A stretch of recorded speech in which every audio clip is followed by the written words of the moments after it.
ময়দানে কে শক্তিশালী এই প্রশ্নের উত্তর সবসময় সহজ নয়, কারণ শুধু অস্ত্র নয়, কৌশলই অনেক সময় নির্ধারণ করে দেয় বিজয়। আর সেই কৌশলের খেলায় এখন যেন এক ধাপ এগিয়ে আছে ইরান। স্বাভাবিকভাবেই ইরানের সাফল্যে হিমশিম খাচ্ছে যুক্তরাষ্ট্র।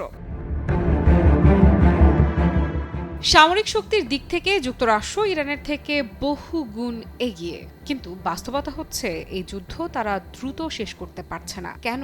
কারণ ইরান সরাসরি শক্তির লড়াইয়ে না গিয়ে খেলছে ভিন্ন এক খেলা, কৌশলের খেলা।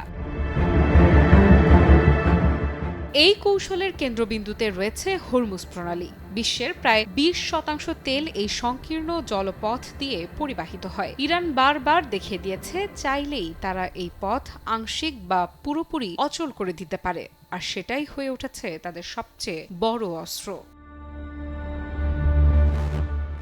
ভাবুন, একটি মাত্র জলপথ বন্ধ হয়ে গেলে কি হতে পারে?